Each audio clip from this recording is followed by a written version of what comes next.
Hello everyone, good morning. कैसे हैं आप सब लोग? आई होप कि आप सब बहुत अच्छे होंगे। आप सभी का स्वागत है मेरे एक नए ब्लॉग में। तो आज ना ब्लॉग की शुरुआत बहुत दिनों बाद हो रही है, तो आप लोगों से रिक्वेस्ट है कि प्लीज़ वीडियो को पूरा वॉच कीजिएगा। ब्लॉग न डालने का कारण मेरा ये था ना, आप लोगों के बहुत सारे कमेंट आ रहे थे और इंस्टाग्राम में भी मेरे लिए डीएम आ रहे थे कि आप ब्लॉग क्यों नहीं डाल रहे हैं करके। इसके लिए आपका बहुत बहुत धन्यवाद मेरी इतनी फिक्र करने के लिए। थोड़ा बीच में क्या हुआ था ना, मेरा जो है फ़ोन भी ख़राब हो गया था और जैसे फ़ोन ठीक होके आया ना, मेरा क्या हुआ, मेरी तबीयत ख़राब हो गई थी। फिर बीच में बुखार वगैरह चल रहे ना आजकल, वायरल फीवर, तो वही मेरे को भी हो गया था। इसीलिए मैं फिर इतनी ढीले हो गई ब्लॉग डालने में। तो आज मैंने मॉर्निंग से थोड़ा बहुत ब्लॉग की शूटिंग की, थोड़ा थोड़ा किया, मतलब ज़्यादा तो नहीं। हल्का फुल्का काम कर रही थी मैं यहाँ पे। हल्का फुल्का भी क्या कहें, सुबह सुबह तो इतना ज़्यादा काम हो जाता है और आजकल ना इतनी वीकनेस आ रही है, सुबह भी ना उठा नहीं जा रहा ढंग से। क्योंकि क्या हो रहा है ना, जब से बुखार आया है ना, मतलब पूरी बॉडी अजीब सी हो गई है, बेजान टाइप की। इसीलिए ना सुबह उठने में थोड़ा दिक्कत हो रही है आजकल। कुछ दिनों में तो टाइम लगेगा बॉडी को रिकवर होने में। तो यहाँ पे सुबह उठ के ना सबसे पहले मैंने डस्टिंग कर ली थी हर जगह की, और अब यहाँ पे मैं आ गई हूँ अपने वाले रूम में। तो यहाँ की भी बेडशीट चेंज करनी थी मुझे, बहुत दिन हो गए थे बिछाए हुए। और अच्छे से बेडशीट निकाल के इसमें भी मैंने अच्छे से पोंछ लिया है और धुली हुई बेडशीट मैंने इसमें लगा दी है। तो बच्चे उठ गए हैं और अभी टाइम हो रहा है 7:30 बजे का। तो यहाँ पे डस्टिंग हो गई है मेरी। अब मैं लगाऊंगी झाड़ू, और पूरे घर में ना मैंने जितने भी कपड़े वगैरह बिछा रखे हैं ना, चटाई दरी वगैरह, और आप देख रहे होंगे ना इधर कूलर में भी कपड़े पड़े हुए हैं और उधर चेयर में भी कपड़े पड़े हैं। तो आजकल ना हर जगह गीले कपड़े ही पड़े हैं, क्योंकि बाहर ना 3-4 दिनों से खूब सारी बारिश हो रही है। इसकी वजह से ना अंदर ही कपड़ों को सुखाना पड़ रहा है, जहां तहां फैलाना पड़ रहा है। तो यहाँ पे मेरा जो ड्रेसिंग टेबल है ना, इसको मैं रात को ढक के रखती हूँ दुपट्टे से, क्योंकि इसका मुंह जो है ना बेड की साइड है, तो ये अच्छा नहीं माना जाता है। इसीलिए मैं रात को इसको चुन्नी से कवर कर देती हूँ। और ये भी ना बहुत ज्यादा मैसी हो रहा था। तो कुछ चीजें होती है ना जिनको कि डेली की डेली साफ करना ही होता है। अगर उनको एक दिन भी स्किप कर दो ना, तो फिर वो मतलब इतनी गंदी हो जाती हैं बहुत ही ज्यादा। जैसे कि ड्रेसिंग टेबल हो गया, बहुत सी ऐसी कॉमन चीजें होती हैं।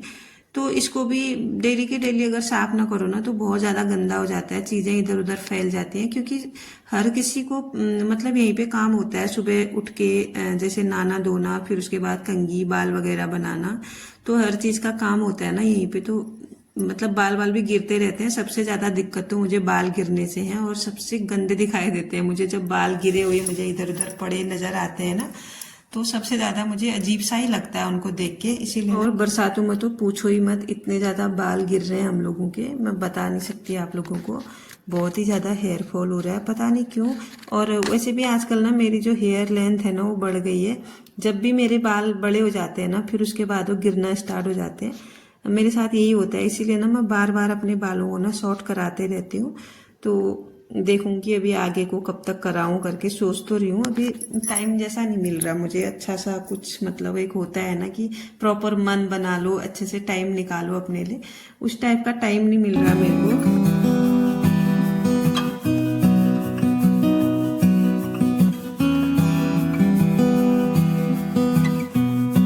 तो आज तो बच्चों की छुट्टी है, क्योंकि हाई अलर्ट बता रखा है, और शायद कल भी हो सकती है, क्योंकि कल भी बारिश बता रखी है।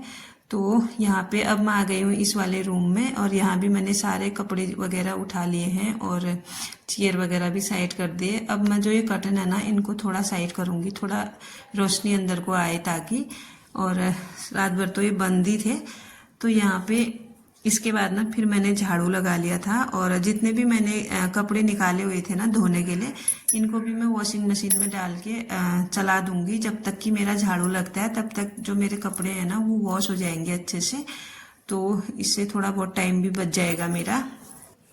तो यहाँ पे ना कपड़े मैंने अच्छे से मतलब खोल खोल के सीधे करके डाल दिए हैं मशीन में, ताकि अच्छे से धुल जाएं।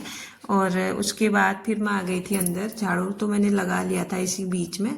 तो इसी के बाद ना फिर मैंने लगाया पोछा, और आज ना पोछा मैंने हाथ से लगाया, क्योंकि बहुत टाइम हो गया था ना कि मैं मॉप से ही लगा रही थी। तो मुझे लगा कि आज मुझे ना हाथ से लगा लेना चाहिए, क्योंकि मुझे जगह जगह पे ना गंदगी दिखाई दे रही थी। तो मुझे ऐसा लगता है ना कि जैसे मॉप है ना वो मतलब कम सफाई करता है, अच्छे से उससे साफ नहीं हो पाता है। तो जैसे हफ्ते में एक बार मैं हाथ से पोछा लगाती हूँ और बाकी के टाइम पे मॉप से ही लगाती हूँ। कभी कभार मतलब ऐसा होता है ना, जल्दबाजी हुई रहती है किसी काम के लिए, तो उस दिन तो मॉप से सही रहता है, थोड़ा उससे जल्दी हो जाती है।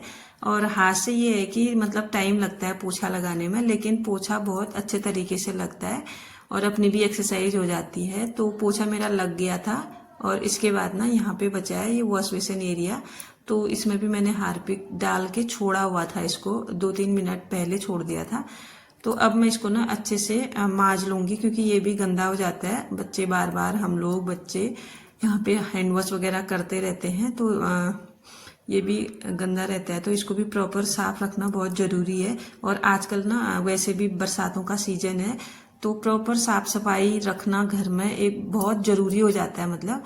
तो ये जैसे हम बरसातों में ना थोड़ा साफ सफाई कम कर देंगे ना, तो चींटियाँ, कॉकरोच और पता नहीं तरह तरह के मतलब कीड़े मकोड़े घर में घुस जाते हैं, छोटे छोटे, जो हमको दिखाई भी नहीं देते हैं। तो इसके बाद ना फिर मैंने पूरी साफ सफाई करके घर की नहा लिया था। और फिर मैंने कान्हा जी को तो उठा लिया था, लेकिन दूध वगैरह पिला लिया था। पूर्वी ने कान्हा जी को नहलाया नहीं था, मंदिर साफ किया मैंने, उसके बाद अपने कान्हा जी को नहलाया मैंने यहाँ पे, और उनको भी नला धुला के अच्छे से कपड़े वगैरह पहना के फिर मैंने की यहाँ पे पूजा। आज ना मैंने अपने कान्हा जी को ना बहुत अच्छे से रेडी कर रखा है, बहुत अच्छे से उनका पूरा श्रृंगार कर रखा है।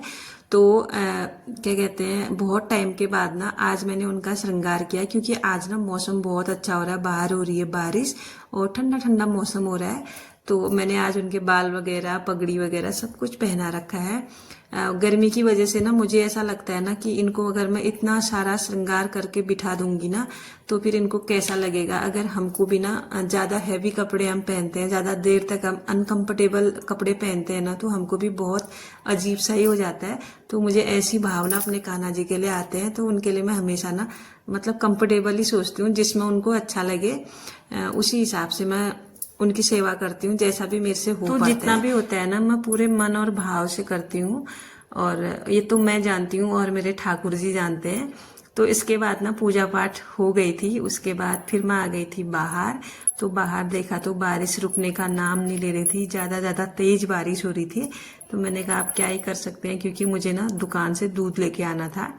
तो फिर इसके बाद मैं आ गई थी किचन में। सबसे पहले ना मैंने यहाँ पे पूर्वी बोल रही थी मम्मी आज ना मैक्रोनी खाते हैं, तो मैंने रख दिया था यहाँ पे कढ़ाई में पानी गर्म होने को, और हल्का सा जब ये गर्म हो जाएगा ना, उसके बाद मैं इसमें मैक्रोनी और थोड़ा सा तेल डाल दूंगी। तो साइड में ना फिर मैंने यहाँ पे दूध भी गर्म कर लिया था। तो बच्चों को सबसे पहले दूध दूंगी, उसके बाद जो मैक्रोनी बनाऊंगी। आज छुट्टी है ना, तो बच्चे कह रहे थे आज तो हमारे ही मन का नाश्ता बनेगा, हमें रोटी वगैरह कुछ भी नहीं खानी, बस हमें पास्ता खिला दो मम्मी करके। पूर्वी के तो फेवरेट ही है पास्ता, लेकिन मैं बहुत कम बनाती हूँ, कभी कभार बना देती हूँ इसके लिए। अब इतना भी मैदा वगैरह खाना अच्छी बात नहीं है ना, तो थोड़े से बनाए मैंने, ज़्यादा नहीं। मुझे तो मैदे की चीज़ें बिल्कुल भी पसंद नहीं है। मैंने खाई थी कल रात की बची हुई रोटी, क्योंकि हम ऐसे बर्बाद नहीं करते खाने को, बचा कुचा जो भी होता है खाने लायक हम खा ही लेते हैं, खास करके मैं। और उसके बाद ना मैंने यहाँ पे दूध गर्म कर लिया है। तो क्या कहते हैं, बच्चे सबसे पहले ना दूध पींगे, क्योंकि अब उनके भी नाश्ते का टाइम हो गया ना। सुबह सुबह नाश्ता करने की आदत है उनको, क्योंकि वो स्कूल को जब भी जाते हैं ना, बिना नाश्ता किए मैं अपने बच्चों को स्कूल नहीं भेजती हूँ। तो यहाँ पे दूध भी रख लिया था मैंने, पास्ते को भी रख लिया था पकने के लिए। तो यहाँ पे फिर ना जो कल मैं ऑयल लेके आई थी, तो इसको मुझे बोतल में फिल करना था, तो उसको यहीं पे मैं डाली थी बोतल में। और क्या होता है ना कि ये जो मैंने ये ऑयल कैन मंगाए थे ना, ये भी मतलब काम नहीं कर रहे मेरे, पता नहीं इनमें से भी इतना तेल लीकेज हो रहा है ना, मैं बता नहीं सकती आप लोगों को। तो हर 15 दिन में ना मुझे जो इनका ये इसके नीचे जो मैंने एक कवर जैसा बिछा रखा है ना, इसको चेंज करना पड़ता है। आप लोगों को मैं दिखाऊंगी, इसमें इतना ज़्यादा तेल गिर जाता है मेरा, पता नहीं कैसे। जब भी मैं ना नई तेल की बोतल लेके आती हूँ या फिर मंगाती हूँ ऑनलाइन ना, तो पुराने वाले तेल का बोतल जो होता है उसको मेरा फेंकने का यही मकसद होता है कि उससे ना तेल बहुत ज़्यादा लीकेज होना स्टार्ट हो जाता है मेरा। आप लोगों के साथ भी क्या ऐसा ही होता है? तो प्लीज़ मुझे कमेंट करके ज़रूर बताइएगा कि इसका क्या उपाय हो सकता है। क्योंकि जो ये ऑयल के बोतल थे ना, जब मैंने इनको मंगाया था मुझे इतने अच्छे लगे थे, और इसके रिव्यू भी लोगों ने इतने अच्छे अच्छे दे रखे थे ना, जब मैंने इसके रिव्यू पढ़े तब जाके मैंने इसको मंगाया। लेकिन ये भी कुछ खास काम नहीं आया मेरे। ये भी वही हो रहा है इनके साथ भी कि तेल इससे ना गिरते जा रहा है, पता नहीं कैसे गिर रहा है। अभी मैं जो इनके ढक्कन है ना उनको भी अच्छे से लगा के रखती हूँ, फिर भी पता नहीं ऐसा क्यों हो रहा है। तो यहाँ पे ना मैंने बच्चों के लिए दूध भी बना लिया था, कान्हा जी के लिए भी दूध बना के उनको दे भी दिया था। और साइड में ना मेरा जो पास्ता है ये भी अच्छे से पक चुका है। अब इसमें मैं मसाले वगैरह डाल दूंगी, देख सकते हैं आप। और साइड में मैंने चाय बना के चाय भी पी ली थी। तो उसके बाद जो मैं आपको मिल रही हूँ, तो यहाँ पे मैंने सिर्फ टमाटर डाले हुए हैं, और उसके बाद इसमें डाल दिया था थोड़ा टमाटो सॉस और थोड़े बहुत बेसिक से मसाले, ज़्यादा कुछ नहीं किया था मैंने, नॉर्मल से बनाए हैं। और ऐसे ही पास्ता ना बन के एकदम रेडी हो गया है। और इसके बाद फिर हम लोगों ने सब लोगों ने नाश्ता किया।